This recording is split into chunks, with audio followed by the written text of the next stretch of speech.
Hey y'all, welcome back to Hopeful and Wholesome. So this week I am putting out to you my four-part wellness workshop, this series that I did all this month called Back to School, Back to Health. And this all happened inside my private Facebook group, which you're welcome to join. The link is in the show notes. But we used this month as kind of a reset. So I feel like September is like this transition month, right? So we're done with summer and we're not quite to like the holiday fall season, but we're in this like period of transition, right? We're getting back to, I use air quotes here, normal schedule. The kids are coming back to school. We're getting back into work routines. And so it's kind of this transition period where I feel like it's the best time to start a reset, right? Just to kind of reset everything, recalibrate. And that's what I wanted to use this month for. And so in this four-part wellness series, we talked all about doing just that. And I gave all of the tools to reclaim your health, your energy, your vitality. And we used the month to dive into four aspects of your health and wellness so that you can know your body, repair your body, nourish your body, and nurture the body. And we used each week to focus on each one of those. And throughout this series, I talked about so many things about your health. So, in week one, we put a focus on the five facets of wellness and how to set the foundation of a healthy body and a healthy life. In week two, I talked about repairing your body. We talked all about digestion and energy and cravings and how to eat for all of those things. A ton of tangible tips for you. And that week, and week three, we talked about nourishing your body, what it means to nourish the body, not only the body, but nourishing the mind, and kind of putting the whole holistic wellness equation together. And then week four was all about nurturing the body. And this is kind of this continuous path in your wellness journey, what that looks like and what it means. And in week four, I have this huge, exciting announcement that I can't wait to share with you. So I'm going to post all of these this week. You're going to get week 1 through 4 with my extra special announcement coming on week 4 that you'll definitely want to take advantage of. So enjoy this 4-week series. I did this all via Facebook. So you'll hear me kind of conversing with the people that showed up live and answering any questions that they had. So y'all enjoy and just take this time to get back to health. Let's jump in. Do you want to wake up feeling like you're stepping into who you're meant to be, into the best possible version of you? What if I told you that the key to your best life, health, and happiness are all around you? You just have to find what works for you. I'm Hope Pedraza, and I believe that there isn't just one way to live a healthy and meaningful life, and that all you need is a little inspiration to make changes that last from the inside out. Each week, I'll be sharing tangible tips and inspirational interviews to help you on your journey. These are the steps to take to improve your life and live with purpose. This is Hopeful and Wholesome. Happy week 3. Welcome, you guys, to week 3 of Back to School, Back to Health. And so far, we have talked about knowing your body and repairing your body. And this week in week 3, we are talking about nourishing your body. So I want to get right into it here. Hello to everybody who's hopping on. And so if you looked in your email and got your little reminder, you saw a little bit about what we're going to talk about today. And when I talk about nourishing the body, it's not just the body that we're talking about. Because when we're talking about the body, we can't talk about the body without are one and the same. They are not separate, like so much of our Western society wants to talk about or think they are. They are one and the same. Treat one without treating the other, and you can't take care of one without taking care of the other. And so this is all part of optimal health, is taking care of your body and taking care of your mind. And so I feel like nourish is the word that I wanted to use for this week and for this topic, because I feel like when we're talking about mindfulness, which is what we're going to talk about today, that's really like this nourishing part that we're giving ourselves. Like, sure, nutrition is important and crucial, obviously. I mean, you could talk about that all day. But it's that mindfulness piece, we're talking about the mind, that's really what nourishes the body.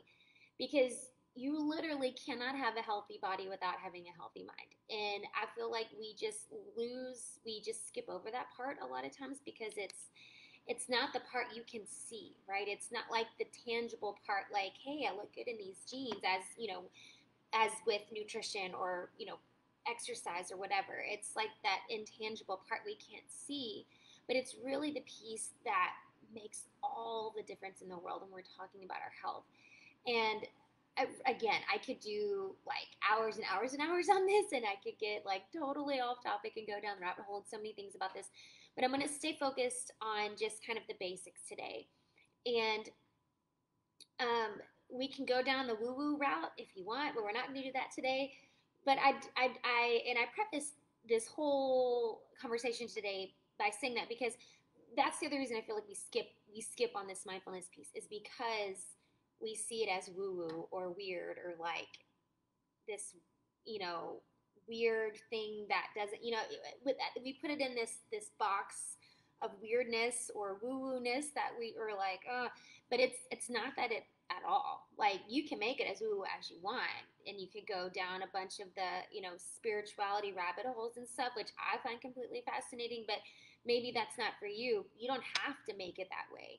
So when we're talking about mindfulness in the context of what I'm talking about here today, we're talking about things that like scientifically are proven to help relieve stress and treat heart disease and lower blood pressure and chronic pain, improve your sleep, help with digestive troubles, build younger and healthier cells, build a stronger immune system. Like all of these really powerful things are scientifically proven that mindfulness can help impact these things. And so essentially, when we're talking about mindfulness, we're talking about anything that gets you out of your head and into your body. So you're quieting all the noise and everything that's going on, and you're just focusing inward, right? It's just getting that mind body connection. We're connecting the two together. And again, it doesn't have to be weird, it doesn't have to be woo woo. And it doesn't mean you have to be, a Tibetan monk that meditates for 20 hours a day. Of course, you can if you want. That's cool. But it doesn't take that to practice mindfulness and to get the benefits of mindfulness.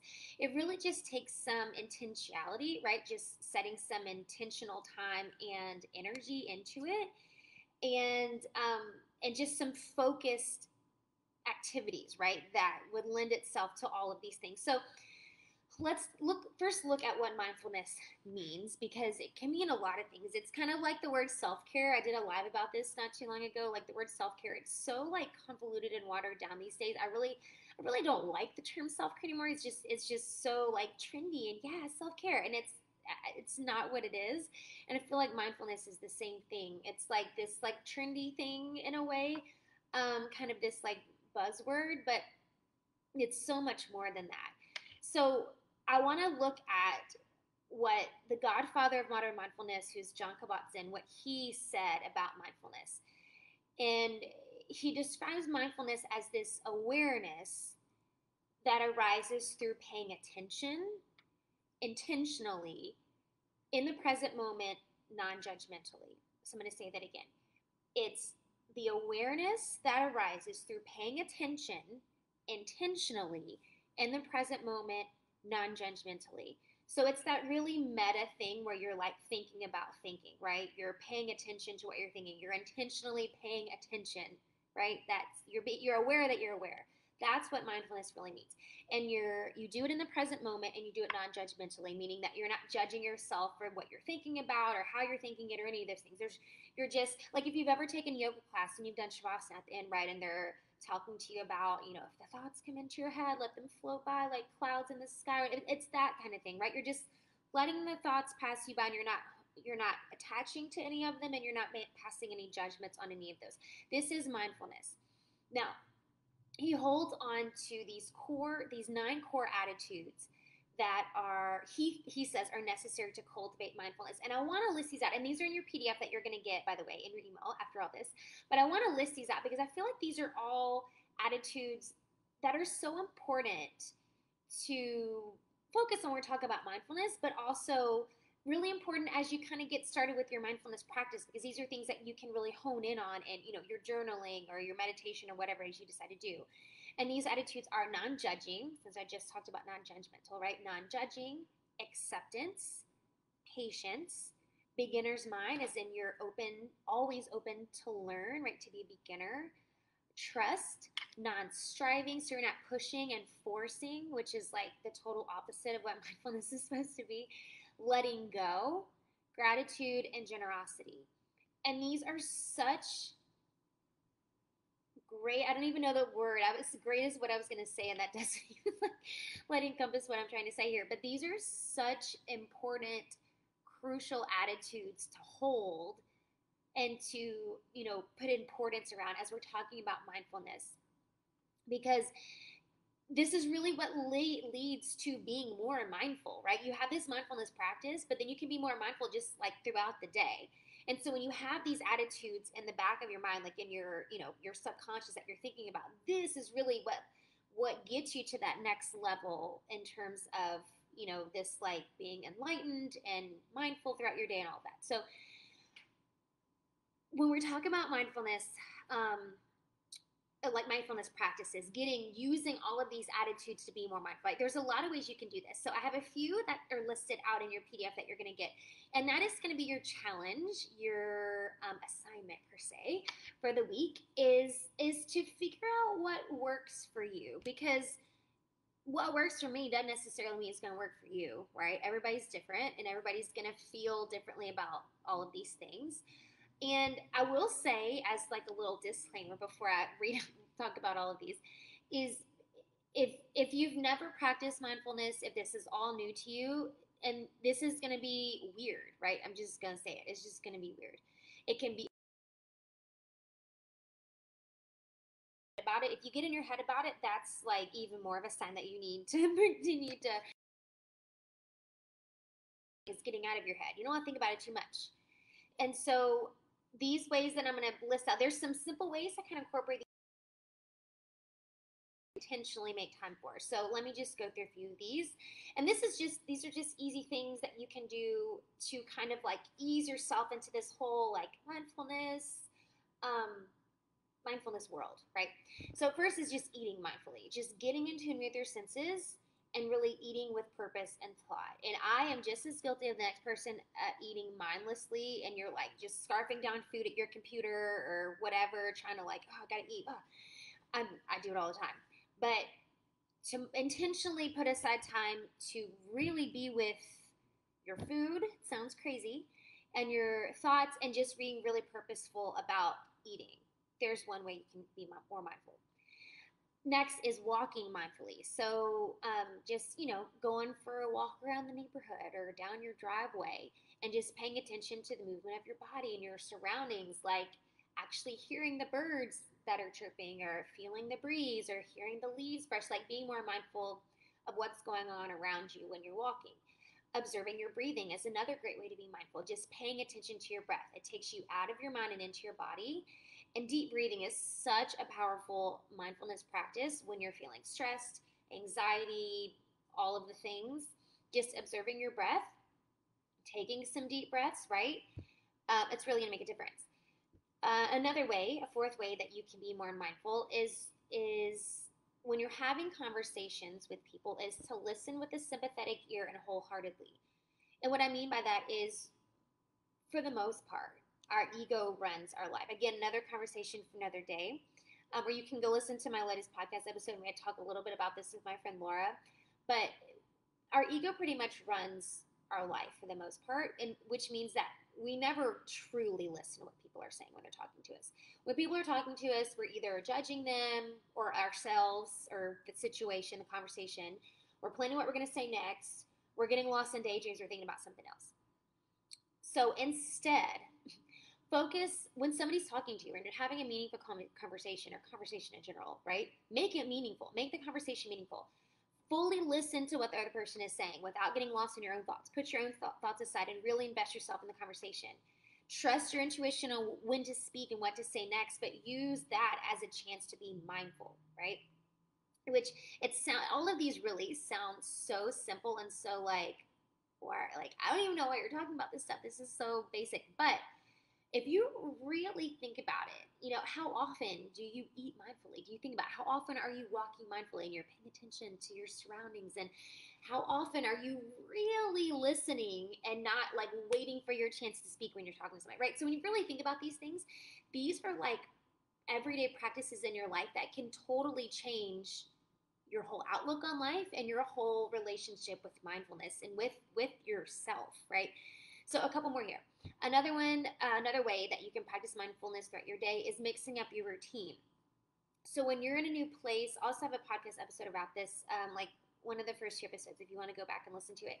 But when you're in a new place, or you're doing and learning something new, you're naturally more present and mindful because your brain is having to work harder to like figure out what's going on, right? Your senses have to take over for you. Your mind has to shut down because your senses are like, okay, what's going on? I have to learn this, I have to do this.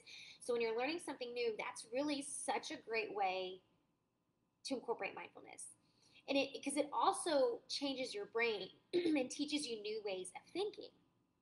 So things like, traveling abroad or traveling to a new place, driving a different route to work, just driving another way, doing a different workout, um, eating something that you've never eaten before, learning a new skill, a new hobby, starting a new project. All of these things require your brain to learn a little bit differently, and it really does put you out of your mind and into your body.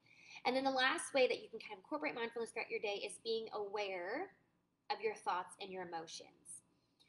And again, it sounds basic, right? Like, okay, whatever. But it's important to know that you are not your thoughts. You are not your thoughts. You're an observer of your thoughts. You are an objective observer of your thoughts.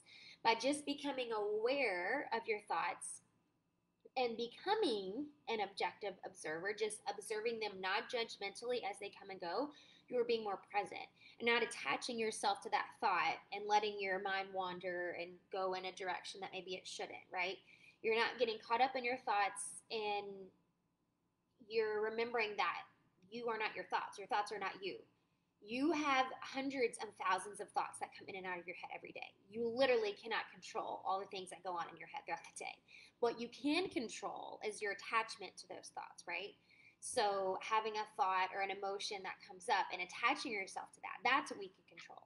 So when you're able to kind of step back and take this like bird's eye view of what's going on and be like this objective observer of your life and of your thoughts, your emotions going on, you can say, okay, I can turn that off and I can go this way with my thoughts instead of going this way, right? That is being more mindful. So just by adding all of these little, these 6 things that I just listed out, this is like, just these 6 things really can be totally transformational.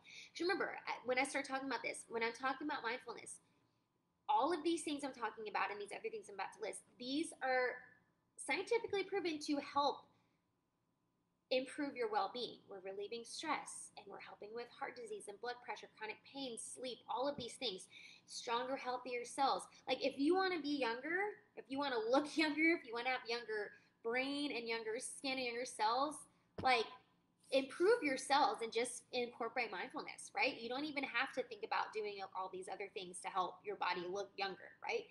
It really literally can take years off of your life because it's improving your brain. And the telomeres, the little connections in your brain, it's lengthening those, which means it's giving you lengthening your life at the same time. So a couple of the things I have in the PDF here for your mindfulness practice this week is incorporating things like positive affirmations. Again, this might be a little more to the woo-woo side for you, but just hear me out. And I have some things listed in the PDF that might be worth looking at. But positive affirmations are positive thoughts meant to challenge negative or unhelpful thoughts. Now, again, this is something that needs to be like a whole separate conversation, but because you have to feel into these positive, like just saying affirmations isn't really going to do a whole lot, but when you feel into those and you attach this emotion with the positive affirmation, that's what's really going to help challenge these negative thoughts or these unhelpful thoughts that are coming into your head. So they're meant to provide motivation, encouragement, boost your mood. So if you get caught up in these cycles of negative self-talk or negative thoughts, these positive affirmations can be used to fight these, which a lot of times is a subconscious thing that's happening, right? And replace them with more beneficial thought patterns. Right? That's really the whole thing. We're just trying to like shift into this more beneficial thought pattern and kind of work around those negative thoughts. There is science to back this up. There is science to back up using affirmations. Because the fact is, your brain can't tell the difference between reality and imagination, which can actually be really useful for you. Your brain doesn't know the difference between what's real and what's imagined. It literally doesn't know. So when you're regularly repeating or affirming these positive statements, you're encouraging your brain to take these up, these positive affirmations, these positive thoughts up as fact. And that's really what you're doing. You're training your subconscious brain. So when you truly believe that you can do something, your actions usually follow that. So, and then in your PDF, you'll see there is some evidence from some studies on MRIs that actually show that certain neural pathways in your brain are increased when people practice these self-affirmation tasks. Like you're literally like expanding your brain. When I talked about those telomeres in mindfulness, it's the same thing, right? So it's shown to help with health deteriorating stress and effectively creating interventions that create positive habits, right? For those who might have addictive behaviors, it can lower stress, it can be depressive thoughts. There's so many things this can be used for. So in your PDF, I have an outline of some affirmations for you to start with and some ways to do it and how to do it really, because really you want to incorporate all the senses. So you want to write it, speak it, and see it. All of that is going to help them stick because we all learn in different ways, and when you're seeing it and you're writing it and you're speaking it all at the same time, your brain is working in different ways, and it's really going to help it soak into your subconscious. So I have some kind of how-tos in your PDF as well as a whole list of affirmations that you can help get you started. And this recipe that you can use to make your own affirmations as you kind of get used to these and kind of make these like your mantra for the day or for the week or whatever, right? Write it on your bathroom mirror or in your journal and kind of use these to help further your mindfulness practice. And then the last mindfulness practice I want to talk about today is meditation. And I have so much more to say on this and so much more that I will say on this in the Wholesome Life, which I'll talk about more later. But I mean, really, the benefits of meditation are freaking endless. Like we could talk about this, just the benefits themselves for forever. I mean, it lowers stress and anxiety, eases tension, it improves overall health. It literally can lengthen your life and the life of your brain because it lengthens those telomeres, those little protective ends of the chromosomes in your brain. That's really what it's all about. It's just building this healthier brain and healthier cells. So we can overcomplicate this. We can make it super complicated and we can make it really hard, or we can make it really easy. And I recommend making it really easy. It doesn't have to be anything hard or weird or woo-woo. And I listed some apps in the PDF to get you started because there's so much free stuff out there for you to get started with your own meditations. And my favorite is the Insight Timer, which is an app you can download on your phone. There's like, I don't even remember how many, hundreds of thousands of free meditations and talks and all kinds of stuff on that app. And I mean, like literally, you pick how long you want to do it, and you find somebody, and it's amazing. And so, just getting started doesn't have to be. I mean, just start with 5 minutes, right? Start with 5 or 10 minutes. See if you can, sit in silence. I think the hardest part for some people is they're like, well, I can't sit still. So that's why I recommend doing something like the Insight Timer that I just talked about, or these other apps that I have listed in your PDF, because a guided meditation is going to be easier for you than just like sitting there in silence. It's going to be really hard for people who are already like, oh, I can't sit still, or I can't sit in quiet, or whatever. Doing a guided meditation is going to be so much easier and more. I want to say more beneficial. I don't know if that's the right way to say it, but it could be more beneficial because you're going to get more out of it than worried about like, oh, what time is it? Oh, how long am I sitting here? Oh, right. If you're just doing it by yourself. Now, I do have some steps in your PDF to help you with your own meditation and getting started. And it's literally just sitting and focusing on your breath. Like that's really it. And it doesn't have to be more complicated than that. And I think so many times we think like, oh, these, we have to be super, spiritual or super yogi or whatever, but it's nothing to do with that. It's literally calming down your mind, quieting your mind, and learning to just be. Just be. That's what it's about. That's where the benefits come. So starting small is really my best advice when you're getting started with meditation. It's doing something like the apps that I mentioned in the PDF, or even YouTube. You can get on YouTube. There's bazillions of them you can find on YouTube, and just starting small. And it can really build up into a regular practice. And I said this in week 1 when I was talking about mindfulness as like that 5th facet of wellness that I talk about. But when you get into a practice of, whether for you it's meditating or journaling or both, whatever it is for you, you get into a habit, right? You create a habit for yourself. And you do start to see the benefits. You do start to notice when you don't do it, right? And what it means for your day and for your body and for your mind, and you crave it, right? You're like, crap, I didn't get to meditate today. And you realize like halfway through your day, like, why is my mind like, bleh?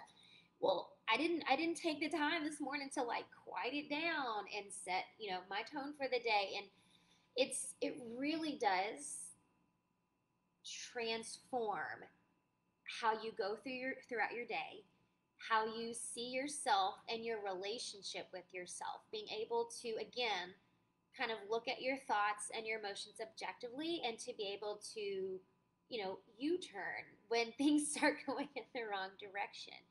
So that's my mindfulness talk for today. And I want to encourage you this week to start one of these, right? Whether it's these affirmations that I have in your PDF, look out for those here in just a little bit. Whether it's downloading one of these apps and getting started with some sort of simple meditation, but taking the time to be aware and to breathe and just to be. I challenge you. I'm not only encouraging you, but I'm challenging you, because I know for a lot of you, and I used to be the exact same way. I have to tell you that I was so like anti meditation. Like I don't have, first of all, I don't have time for that. Second of all, I don't like to sit still. Like Shavasana used to be like my least favorite part of yoga. Don't ask me why, because it's like the best part of yoga. But it was like my least favorite part. Like, oh, I'm gonna sit here and I'm like going through like my grocery list and all the things, And so I trust me, I was. If you're saying that right now, like, oh, I can't sit still, I can't do that. I've been there. That was me. But starting small with like these steps that I've put out in your PDF, finding something on one of those apps that you're like, okay, I can do this for 5 minutes or whatever. It's starting small and doing these baby steps, and that will increase and get more into like your daily habit. I can promise you, I know not supposed to make guarantees in here, but I can guarantee this one I can. It'll change your life. I guarantee it. So thank y'all for listening today and for joining me on week 3. For all of you that have been watching for the past few weeks, next week is our last week. And I know I've already mentioned this in some posts if you are following me on social media, but I'm super excited to announce my my membership site that is launching on Monday. And I'll have all the details for you on Monday and how you can get in on that, and how you can get in for like literally less than a price of a meal at a restaurant. So you're gonna want to get in on this, and all these things that we've talked over the past few weeks. It's that what we're gonna talk about inside the membership is like this times a bazillion. Like it's gonna blow your mind. So thanks for joining me on week 3. Look out in your email for what's coming to help you along in this week. And y'all take some time this week to practice some mindfulness. And I will see y'all next week for week 4. See you later. Thanks for listening to Hopeful and Wholesome, y'all. If you found value in this week's episode, please subscribe on iTunes or wherever you listen to your podcast, and leave a review to let me know what you thought. I'd love to know what you find useful in these episodes so I can know how to provide the most value I can to my listeners. And if you have topics you'd like to know more about, I'd love to hear those as well. So shoot me a message on Instagram, Facebook, or LinkedIn.